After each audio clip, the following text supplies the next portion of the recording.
Hello friends, welcome back to my channel. எல்லோரும் எப்படி இருக்கீங்க? நாங்கள் ரொம்ப நல்லாயிருக்கோம். நீங்கள் பார்த்துட்டு இருக்கிறது ராதிமா கிச்சன் குக்கிங் சேனல்.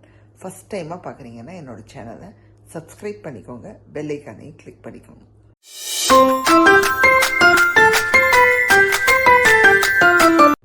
இன்றைக்கி நம்ம ஒரு சூப்பரான ரெசிபி தாங்க பார்க்க போகிறோம்.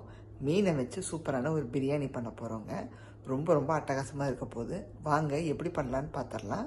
என்னெல்லாம் தேவைன்னு பார்த்துடலாம். ஃபர்ஸ்ட் நம்ம இந்த ரெசிபிக்கு என்னென்ன தேவைன்னு பார்த்துடலாங்க. ஃபிஷ் வந்து பாத்தீங்கன்னா முள்ளு இல்லாத ஃபிஷ் தாங்க எடுக்கணும் இந்த மீன் பிரியாணிக்கு. நான் எடுத்திருக்கிற ஃபிஷ் வந்து பாத்தீங்கன்னா பாம்ஃப்ரெட் ஃபிஷ். இதுல வந்து முள்ளே வந்து இருக்கவே இருக்காது. ஒன்லி அந்த கனமான ஒரு பார்ட்டு தான் இருக்கும். ஃபிஷ்லயே வந்து இந்த ஓரத்துல பாத்தீங்கன்னா ஒரு திக்கான ஒரு எலும்பு மாதிரி இருக்குமே தவிர்த்து முள்ளு இருக்கவே இருக்காது. ஸோ நான் அதுதான் எடுத்திருக்கேன். இது வந்து ஹோல் ஃபிஷ்ல இருந்து ஒரு ஃபிஷ், ஒரு முழு ஃபிஷ்ல ஒரு பாதி ஃபிஷ்ஷோட பார்ட் மட்டும் நான் எடுத்துக்கிட்டேன். அதை இந்த மாதிரி கியூப்ஸா கட் பண்ணி வச்சுக்கிட்டேன். இதோட தோலே பாத்தீங்கன்னா நல்லா கனமா இருக்கும். அதனால நம்ம திக்கா இருக்கறனால நான் பிரியாணிக்கு இதை எடுத்திருக்கேன். குலையாம நம்மளுக்கு நல்லா இதாகி வரும், நல்லா வெந்து வரும். ஸோ நான் அப்படியே குட்டி குட்டியா வந்து கட் பண்ணி வச்சுட்டேன். இப்போ இதை நல்லா வாஷ் பண்ணி எடுத்துக்கணுங்க. ஏன்னா பிரியாணி பண்ண போறோம், எந்த ஒரு வாசமும் இருக்கக்கூடாது, கெட்ட வாசம். மஞ்சத்தூள் போட்டு தரோவா வாஷ் பண்ணிருங்க. தென் பிரியாணிக்கு வேற என்னென்ன தேவையோ அதெல்லாமும் ரெடி பண்ணி வச்சுட்டேன். வெங்காயம், தக்காளி, ஒரு பச்சை மிளகா 2ஆ கட் பண்ணி வச்சிருக்கேன். அதுக்கப்புறம் கொத்தமல்லி, புதினா. அரிசி வந்து பாத்தீங்கன்னா நான் பாஸ்மதி ரைஸ் தாங்க எடுத்திருக்கேன். 1 கப் ரைஸ் எடுத்துக்கோங்க. 1 கப்புக்கு 1.5 டம்ளர் தண்ணி, அவ்வளவுதான். இப்ப நம்ம ஃபிஷ் பிரியாணிய ஸ்டார்ட் பண்ணிடலாங்க. நான் வந்து இன்ஸ்டன்ட் பாட்டோட வெசல் தான் வச்சிருக்கேன். நான் குக்கர்ல தான் சமைச்சு எடுக்க போறேன். ஸோ எண்ணெய் விட்டுக்கலாம். ஃபர்ஸ்ட் ஒரு 2 டேபிள் ஸ்பூனுக்கு விடுறேன். நான் என்ன சூடானதும் கரம் ஐட்டம்ஸ் சேர்க்கணுங்க. நான் ஒரு பே லீஃப் எடுத்திருக்கேன், அது 2ஆ உடைச்சு போட்டுக்கோங்க. அப்புறம் ஒரு சின்ன துண்டு பட்டை, ஒரு 3 கிராம்பு எடுத்திருக்கேன். அதுக்கப்புறம் கொஞ்சோண்டு சோம்பு எடுத்திருக்கேன். அதை அப்படியே உள்ள புஷ் பண்ணி விட்டுறலாம். நெக்ஸ்ட் நீளமா நறுக்கின வெங்காயமும் ஒரு பச்சை மிளகாய் உள்ள தள்ளி வச்சுருக்கேன்.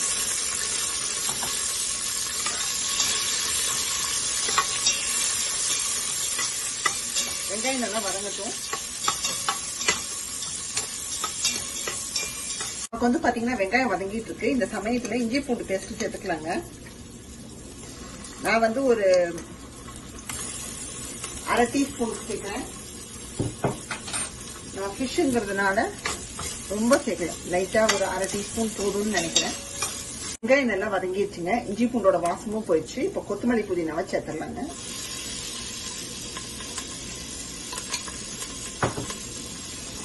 அதையும் சேர்த்து லைட்டா வதக்கி விட்டுட்டு நம்ம தக்காளி சேர்க்கணும். இப்ப தக்காளி சேர்த்துக்கிறோம். தக்காளி வந்து பாத்தீங்கன்னா நான் ஒரு தக்காளி ஃபுல் அண்ட் ஃபுல் சேர்க்கிறேன்.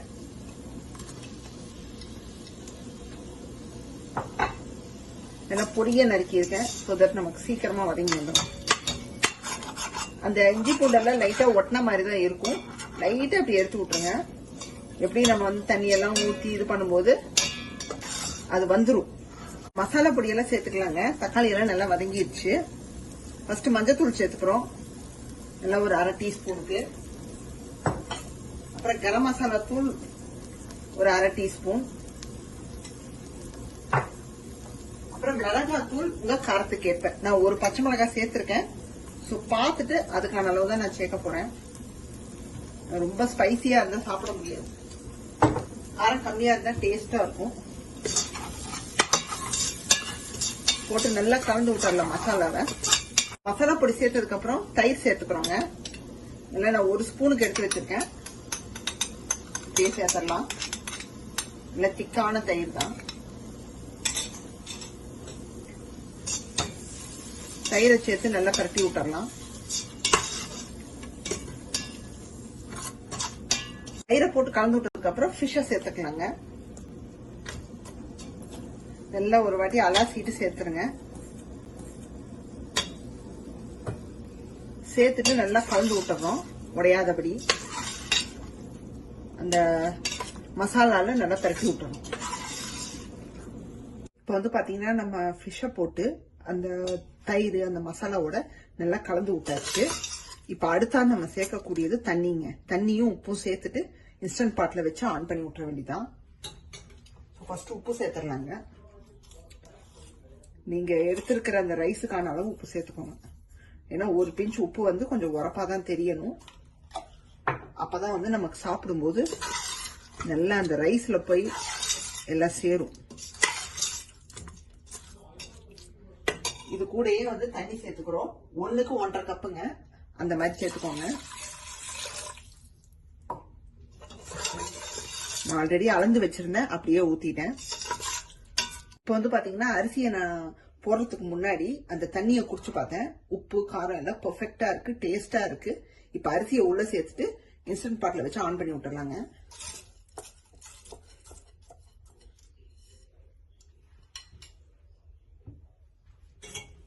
நல்லா கலந்து விட்டுட்டு ஆன் பண்ணி விட்டுறலாம். வெந்து வந்ததுக்கு அப்புறம் எப்படி இருக்குன்னு பார்ப்போம்.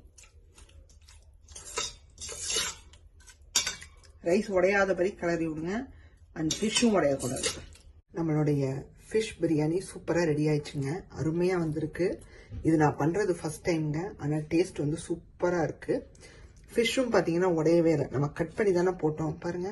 அப்படியே முழுசாதான் இருக்கு, ஆனா சாஃப்டா இருக்கு.